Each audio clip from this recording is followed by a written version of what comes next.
Esa pared que tienen al lado, ese radiador que golpetea cuando hace frío, no es la cañería. Es algo que aprendió a imitar el sonido del agua para que ustedes no cierren la llave. Porque cuando la llave se cierra, lo que está del otro lado deja de susurrar. Y empieza a tocar. Cuando era chico, mi abuela me decía que nunca confiara en un edificio que respira. Yo me reía, porque los edificios son de cemento y fierro, no tienen pulmones. Pero ella me miraba con esos ojos de vieja que ya ha visto demasiado, y añadía, hijo, el cemento también se cansa. Y cuando se cansa, empieza a recordar cosas que no debería recordar nadie. Eso fue hace 20 años. Ella murió en su apartamento del centro, en un bloque gris de esos que parecen tumbas verticales. La encontraron sentada en su butaca, con la mirada fija en la pared del fondo. Los forenses dijeron que fue un paro cardíaco. Yo supe, desde ese día, que fue el edificio. Lo sentí en el frío de la habitación, en ese olor a gas viejo que no se iba con nada, y en el ruido del radiador, un golpeteo húmedo, como si alguien estuviera atrapado dentro, golpeando con los nudillos. Pero total, uno es joven y estúpido, y se olvida. Hasta que la vida te devuelve al mismo sitio. Ahora tengo 37 años, y por circunstancias que no vienen al caso, un divorcio, una deuda, el alquiler más barato que pude encontrar, he vuelto a vivir en ese mismo bloque. El edificio Libertad, sobre la avenida Santa Fe, con esas fachadas de ladrillo visto que alguna vez fueron modernas y ahora parecen costras. Mi apartamento es el 4B, 2 habitaciones, cocina con hornalla oxidada y un baño donde el espejo tiene una mancha negra que crece como una isla en un mapa. El radiador está en el living, pegado a la pared que da al patio interno. Es de esos modelos viejos, de hierro fundido, con rejillas de madera que crujen cuando la caldera central se enciende. Las primeras semanas no noté nada raro. Solo el silencio incómodo de un edificio donde la mayoría de los vecinos son ancianos o inmigrantes que trabajan de noche. A veces escuchaba pasos en el pasillo a las 3 de la madrugada, pero eso es normal en cualquier bloque. O eso me decía. La primera noche que algo cambió fue un martes de lluvia. Me había acostado temprano, con el peso de las horas extras en los párpados. El apartamento olía a humedad y a cebolla frita del vecino del 4A. Me dormí sin problemas, pero desperté de golpe, como si alguien me hubiera sacudido el hombro. Eran las 2:17 de la mañana. Lo sé porque el despertador digital proyecta números rojos en el techo. Y entonces lo escuché. El radiador. No sonaba como una tubería normal, con ese golpeteo de metal que se dilata o se contrae. Sonaba como una respiración. Lenta. Húmeda. Como si hubiera alguien del otro lado de la pared, apoyando los labios contra el hierro y exhalando. Un susurro. No podía distinguir palabras, pero había un ritmo, una cadencia, algo que se parecía a una lengua aunque no fuera ninguna de las que conozco. Me quedé inmóvil, con la sábana apretada contra el pecho. El sonido duraba 3 segundos, luego se detenía, luego volvía. Y cada vez que volvía, el radiador se escuchaba un poco más cerca. Como si la respiración se estuviera acercando desde las profundidades del edificio. No es nada, murmuré, porque uno siempre dice eso. Es el agua, la presión, las cañerías viejas. Pero el agua no susurra. Me levanté despacio, con los pies descalzos sobre el piso de parqué que cruje como un animal viejo. Atravesé el pasillo hasta el living. La luna entraba por la ventana sin cortinas y dibujaba una franja pálida sobre el radiador. Me acerqué. Puse una mano sobre la rejilla de madera. El metal de adentro estaba tibio, como si acabaran de apagar la calefacción, pero era pleno agosto y hacía 30 grados afuera. La caldera central se apaga en verano. Eso lo sé porque el administrador, don Justo, lo repite cada vez que alguien se queja del agua fría. El radiador no debería estar tibio. Pegué la oreja a la madera. Silencio. Solo mi propia respiración, que se había vuelto rápida y corta. Esperé 1 minuto. 2 minutos. 5. Nada. Volví a la cama, me tapé hasta la cabeza y esa noche no volví a dormir. A las 6 de la mañana sonó el despertador y todo parecía un mal sueño. Hasta que fui al baño y vi la mancha del espejo. Había crecido. Ahora ocupaba la mitad del cristal, y dentro de esa mancha, si forzabas la vista, se distinguía una forma.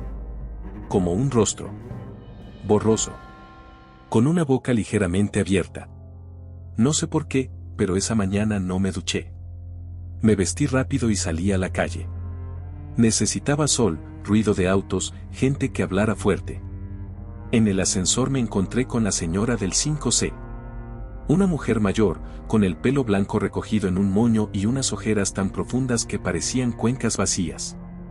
Me miró como si yo fuera un fantasma. «Usted es el del 4B», dijo. No era una pregunta. Sí.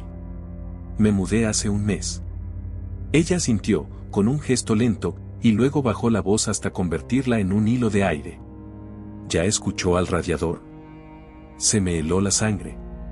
Quise negarlo, quise reírme, quise decirle que no, que todo estaba bien. Pero ella no esperó mi respuesta. El anterior inquilino también lo escuchó, continuó, mientras el ascensor descendía con un chirrido. Se llamaba Mario. Era músico, tocaba el violín. Una noche se encerró en el baño y no quiso salir más. Cuando la policía abrió la puerta, él estaba mirando el espejo. No hablaba, no parpadeaba. Solo señalaba la mancha. Lo tuvieron que internar. ¿Y qué pasó con él?, pregunté, con la voz que me salía como un susurro. La señora del 5 se me miró con una expresión que no supe si era lástima o advertencia. Murió en el hospital. Dijeron que fue una infección cerebral. Pero él, antes de perder el conocimiento, repitió varias veces la misma frase: no sabía que el edificio pudiera hablar. El ascensor llegó al lobby. La puerta se abrió y ella salió caminando hacia la calle, sin mirar atrás. Yo me quedé dentro, con el dedo en el botón del piso 4, sin saber si subir o bajar. Subí, por supuesto. Porque uno siempre sube. Uno siempre vuelve. Pasé el día fuera. Trabajé hasta tarde, comí una pizza de mala muerte en un bar de la esquina y volví al edificio cuando ya era de noche. Evité el ascensor. Subí las escaleras de A2, con las luces de emergencia que parpadeaban y llenaban los descansillos de sombras que no estaban ahí. En el piso 4, el pasillo olía a cerrado, a naftalina y a algo más. Algo dulzón. Como flores podridas. Entré al apartamento, encendí todas las luces y me senté en el sofá frente al radiador. No voy a tener miedo, dije en voz alta, para convencerme. Es solo una cañería vieja. El radiador no respondió. Claro que no. Los radiadores no responden. Pero esta vez algo estaba diferente. El cuarto estaba frío. No un frío de ventana abierta, sino un frío denso, como el que se siente en los sótanos, en los lugares donde la luz no ha entrado nunca. Y la mancha del espejo del baño, podía verla desde el sofá, a través de la puerta entreabierta. Ahora ocupaba casi todo el espejo. Y lo que antes era apenas un rostro borroso ahora tenía contornos definidos. 2 ojos. Una nariz. Una boca que no sonreía ni lloraba, sino que estaba en ese punto medio que da más miedo que cualquier gesto extremo.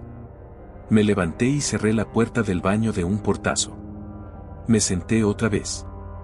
El radiador comenzó a sonar a las 2:17 de la mañana. Otra vez. Como un reloj. Esta vez no era solo una respiración. Era una voz. Baja, gutural, como si viniera de muy lejos, del fondo de un pozo. Y decía algo. Al principio no entendía las palabras, pero después de unos segundos mi cerebro empezó a encajarlas, como quien arma un rompecabezas con piezas rotas. Decía: bájale la llave. ¿Bájale la llave? No tenía sentido. ¿Qué llave? Miré el radiador. Tenía una válvula redonda en un costado, oxidada, con una cruz de metal para girarla. Me acerqué de a poco, con las manos sudando. El susurro se hizo más intenso, más claro, como si supiera que yo estaba cerca. Bájale la llave, ábreme, hace frío aquí dentro. Era una súplica.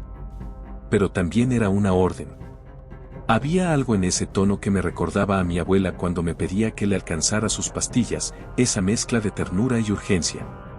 Y yo, estúpido, con el sueño pesado y la razón nublada, estiré la mano. Toqué la válvula. Estaba caliente. Ardiendo. Retiré la mano rápido, con la piel enrojecida.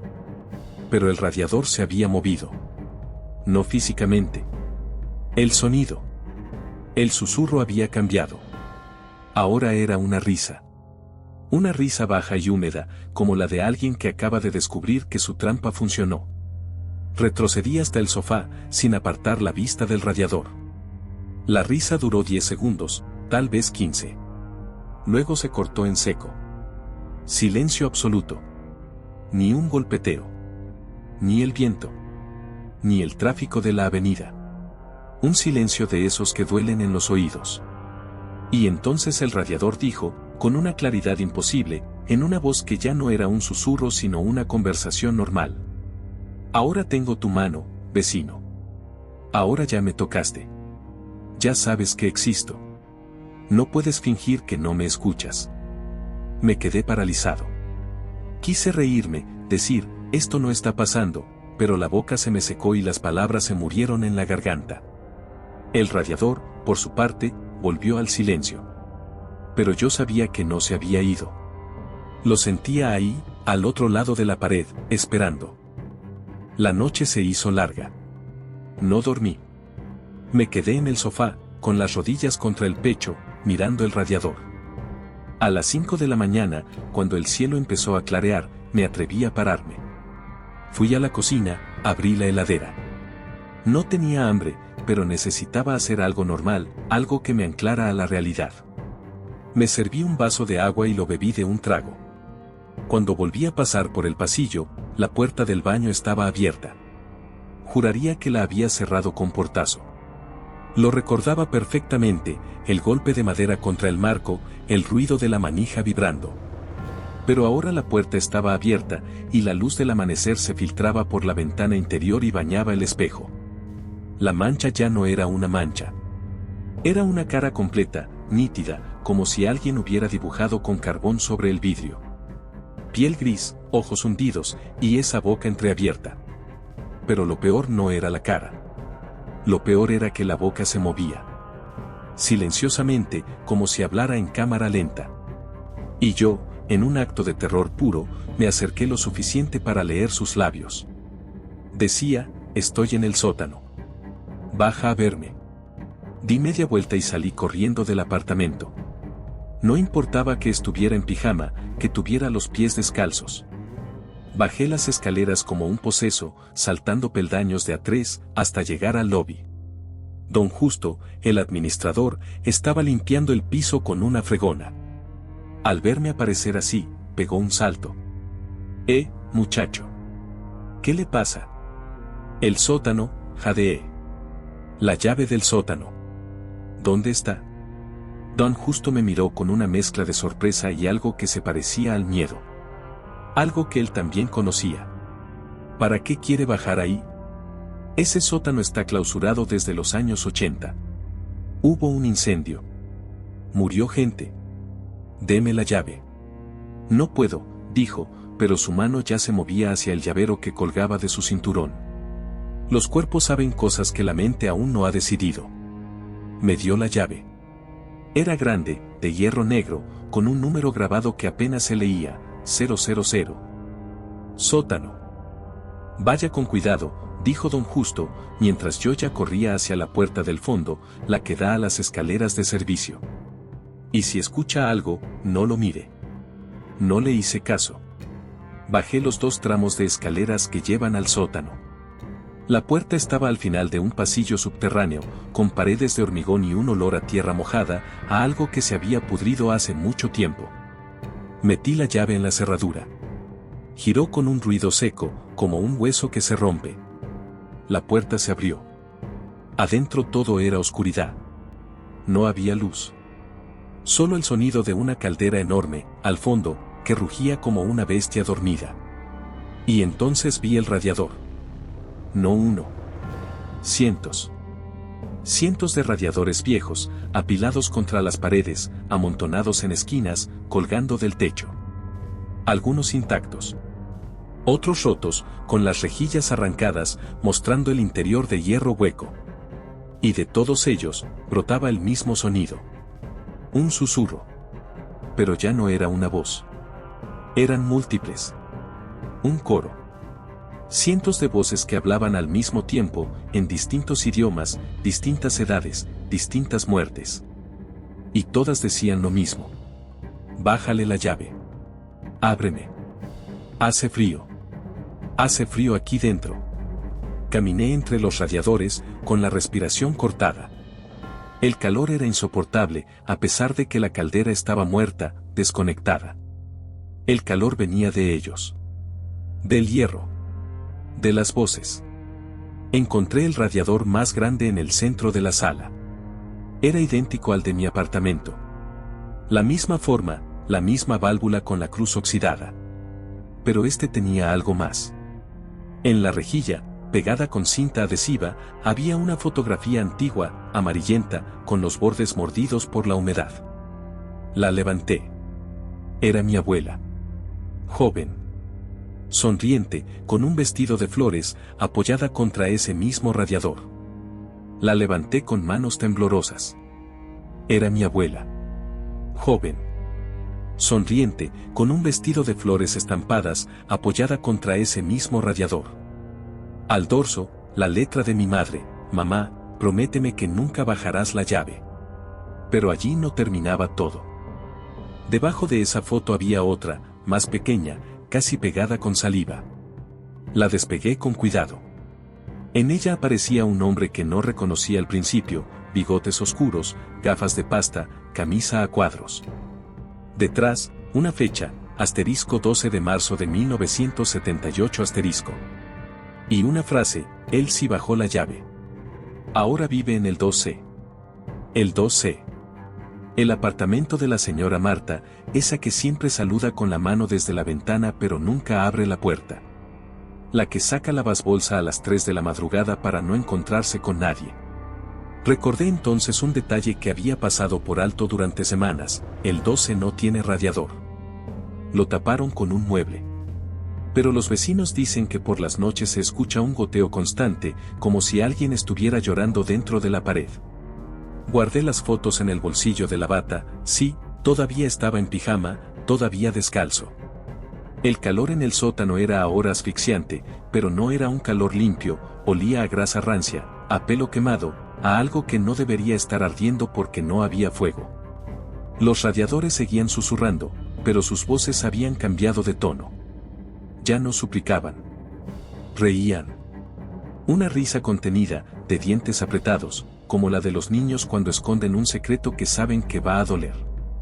Salí del sótano a trompicones. Cerré la puerta con la llave 000 y subí los 2 tramos de escalera sin mirar atrás. En el lobby, Don Justo ya no estaba. En su lugar, en el mostrador de administración, había una taza de café aún humeante y un periódico abierto en la página de obituarios. Un nombre subrayado con rojo: Justo Aramburu, 72 años, encontraron su cuerpo en el sótano del edificio donde trabajó durante 40 años. Sepelio a realizarse en el cementerio de la Chacarita. No se conocen causas del fallecimiento. La fecha del periódico era de hoy. Pero don Justo me había dado la llave hace apenas 15 minutos. Y la taza de café estaba caliente. El pánico es una cosa extraña. No te paraliza del todo. A veces te vuelve meticuloso, obsesivo, como si tu cerebro supiera que la única manera de no morir es entender primero qué carajo está pasando. Así que, en lugar de encerrarme en el 4B o huir a la calle, hice lo contrario. Subí al 5C. Toqué el timbre de la señora que me había hablado en el ascensor. La que me contó lo de Mario, el músico. No abrió. Pero la puerta estaba entreabierta. ¿Señora?, dije en voz baja. Soy el del 4B. El del radiador. Necesito hablar con usted. Silencio. Luego un ruido de arrastre, como si alguien estuviera moviendo una silla de madera sobre baldosas rotas. La puerta se abrió un par de centímetros más. Asomó un ojo. El izquierdo. Inyectado en sangre, con el iris de un color amarillo pálido que no era humano. Usted ya fue al sótano, dijo ella. No preguntó. Constató. Sí. Usted vio a los que están adentro. Vi radiadores. Y escuché voces. No son voces, cortó ella, y abrió la puerta del todo. La vi completa. Llevaba una bata de baño blanca, manchada de óxido en los puños. El pelo blanco ahora estaba suelto, cayéndole hasta la cintura. Y detrás de ella, en el living del 5C, no había muebles. Solo radiadores. Docenas de radiadores idénticos al del 4B, todos conectados a tuberías que atravesaban el techo, las paredes, el suelo. Y todos susurraban. Ellos no están adentro de los radiadores, dijo la señora, apartándose para que yo pudiera ver mejor. Los radiadores son la voz. El edificio es el cuerpo. Y nosotros somos los dientes. No entendí. No quería entender. Siéntese, me ordenó, señalando un radiador bajo que tenía una almohada encima. Le voy a contar lo que don Justo nunca le contó a nadie. Me senté.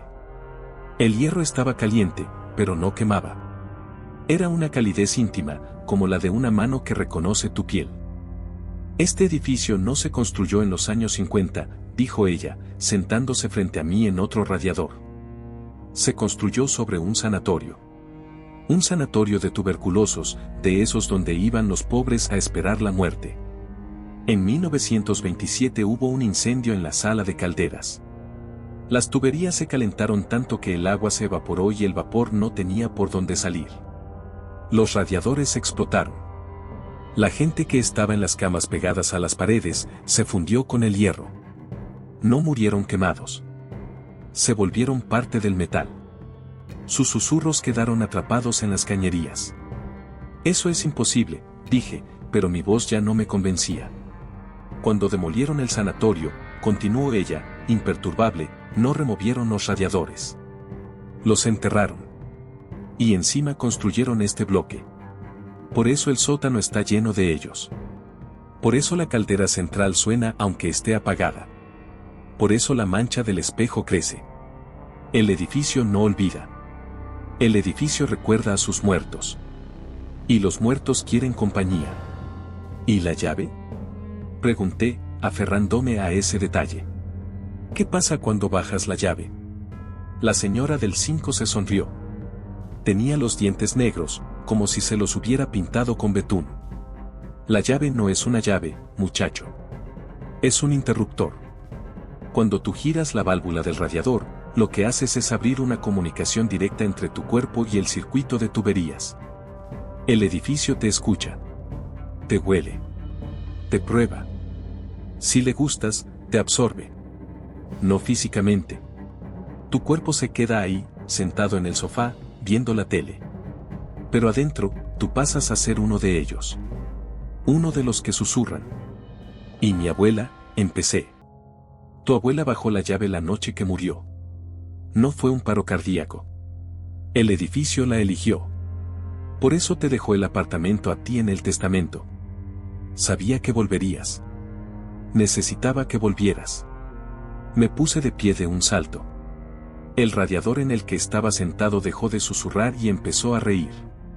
Una carcajada metálica, aguda, que hizo vibrar todas las tuberías del 5C. ¿Por qué me dices todo esto? Grité, retrocediendo hacia la puerta. ¿Qué ganas con asustarme? Ella se levantó también. Lentamente. Con un crujido de huesos que no debería hacer una mujer de su edad. Porque yo fui la primera, hijo. Yo bajé la llave en 1962, cuando este edificio todavía tenía olor a pintura fresca. Y no me absorbió del todo. Me dejó a medias. Bastante para seguir viviendo, bastante para seguir muriendo. Pero ahora el edificio quiere salir. No quiere quedarse solo en las tuberías. Quiere las calles. Quiere los hospitales, las escuelas, los subtes. Y para eso necesita una puerta más grande. Necesita a alguien que baje la llave y no se vaya. Que se quede a vivir con la llave puesta. ¿Y ese alguien? Eres tú, dijo ella, y sus ojos amarillos empezaron a brillar en la penumbra. Porque tú no solo tocaste el radiador. Tú le hablaste. Le dijiste, no voy a tener miedo. Eso es un contrato. Y los contratos con los muertos se pagan con toda la vida. No esperé a que dijera nada más. Salí corriendo del 5C, bajé las escaleras otra vez, el ascensor no funcionaba, claro, porque nada funcionaba cuando el edificio quería que te movieras a su ritmo. Llegué al 4B. La puerta estaba abierta. La había dejado cerrada con llave. Pero allí estaba, abierta, con la luz del amanecer entrando a raudales. El radiador del living estaba frío. Por primera vez desde que me mudé, no emitía ningún ruido. Ni un golpecito. Me acerqué despacio, con el corazón en la garganta. Toqué la válvula. Estaba helada. Y entonces la vi. La mancha del espejo ya no estaba en el baño. Estaba en la pared. En todas las paredes. Una mancha negra que se extendía como una marea lenta, como si el edificio estuviera sangrando tinta desde dentro. Y en medio de esa mancha, la cara de mi abuela. Completa. Sonriente. Hijo, dijo su voz, pero no venía del radiador. Venía de mí. Desde dentro de mi pecho, como si tuviera un segundo par de cuerdas vocales. Baja la llave. No duele. Es como dormirse. ¿Recuerdas cuando te leía cuentos antes de dormir? Así se siente. Solo oscuridad y mi voz. Baja la llave. Mi mano se movió sola. La extendí hacia la válvula del radiador. Mis dedos tocaron el metal helado. Empecé a girar. Pero en ese momento, el teléfono sonó. Era mi madre. ¿Mamá? Dije, con la voz rota. Sal de ahí, dijo ella, pero su voz sonaba extraña, como si hablara desde una habitación muy grande y vacía. Sal ahora. El edificio le hizo lo mismo a tu abuela. Le hizo creer que era ella quien hablaba. Pero no era ella, ¿entiendes? Era la tubería. La voz del metal. Cuando la oigas, tápate los oídos. Grita. Grita cualquier cosa. Rompe el hechizo. No puedo, dije, mientras mi mano seguía girando la válvula. Está muy fuerte. Me tiene. Entonces mira el espejo, ordenó mi madre. Míralo y dime qué ves. Me arrastré hasta el baño. La mancha negra ahora cubría el 90% del espejo. Pero en el centro, en un pequeño círculo limpio, vi mi propio rostro. Pero no el de ahora. El de niño. 8 años, 9 tal vez. Y detrás de mí, en el reflejo, estaba mi abuela. Viva. Con su bata de casa y sus pantuflas. Y ella negaba con la cabeza. No bajes la llave, decía la abuela del espejo. No soy yo la que te habla desde la pared. Yo estoy aquí. En el otro lado. En el lugar donde van los que se resisten. Bajar la llave no te trae conmigo. Te lleva al fondo. Al lugar donde el fuego nunca se apaga y el hierro te habla con la voz de los que amaste para que no huyas. Grité. Grité con todas mis fuerzas. Y mientras gritaba, solté la válvula. Mi mano se quedó pegada un segundo, luego se despegó con un chasquido húmedo. La piel de la palma había quedado marcada con el dibujo de la cruz de metal, como una quemadura, pero al revés, hundida, no elevada. Como si el radiador hubiera tomado una impresión de mí. El teléfono se había cortado. La mancha del espejo comenzó a retroceder, muy despacio, hacia las esquinas. El radiador volvió a su golpeteo normal, ese que suena a cañería vieja, no a respiración. Me desmayé en el suelo del baño. Cuando desperté, eran las 11 de la mañana. El sol entraba con fuerza.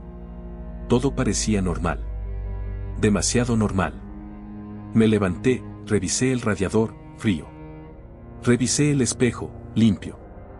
Revisé mi mano, todavía tenía la marca, pero como una vieja cicatriz, no como una herida reciente. Llamé a mi madre. No contestó. Llamé 10 veces. Nada. Finalmente contestó una voz que no era la suya. La señora de la casa no puede atender, dijo la voz, metálica, distorsionada.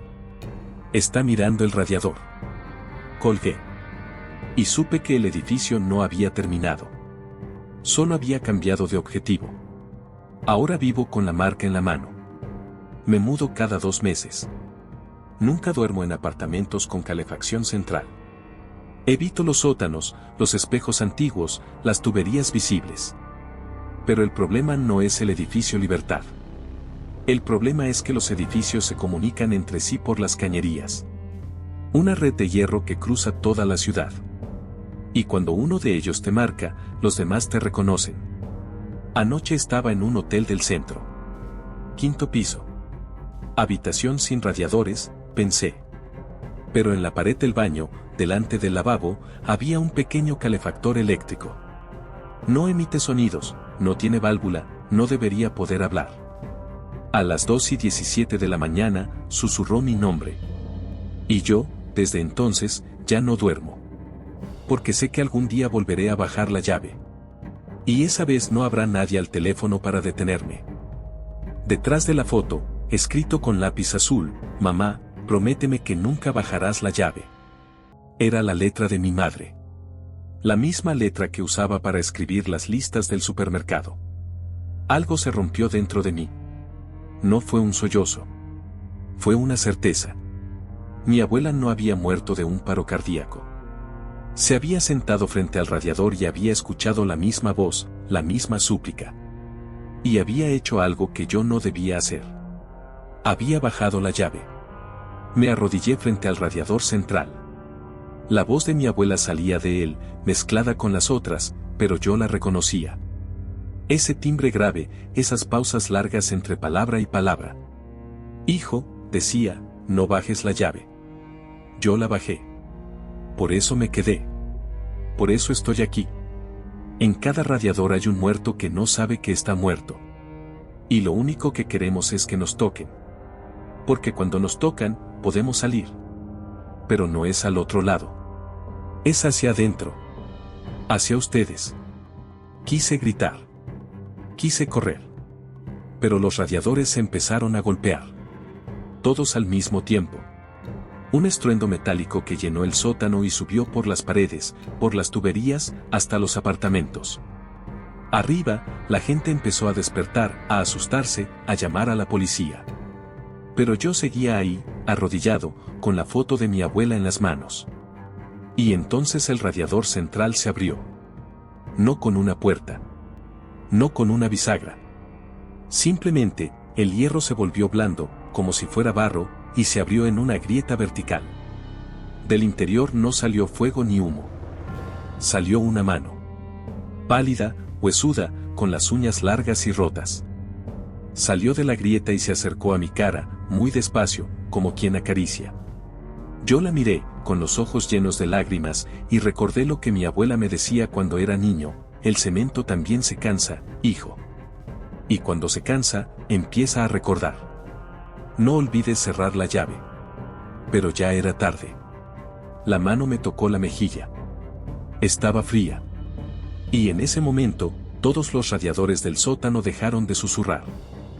Y yo empecé a hacerlo. Ahora, mientras te cuento esto, estoy sentado en mi apartamento. El 4B. Frente al radiador. Son las 2:16 de la mañana. En un minuto, el radiador va a empezar a respirar otra vez. Y alguien más, en algún piso, va a despertarse con el susurro. Ese alguien podría ser tú. Tal vez ya lo estás escuchando. Tal vez eso es lo que nunca nos dijeron los arquitectos, que los edificios no se construyen sobre terrenos vacíos. Se construyen sobre lo que ya estaba allí. Sobre los que se quedaron. Sobre los que bajaron la llave. Y ahora, si me disculpas, el radiador está llamando. Y yo ya no sé si soy el que escucha. O si soy el que susurra. Y aquí estoy yo, contándoles esto desde el otro lado de la pared. Porque bajé la llave. Y ahora ya no susurro para que me escuchen. Susurro para que ustedes también se acerquen. Si al llegar a su casa esta noche sienten un golpeteo en las tuberías, no lo ignoren.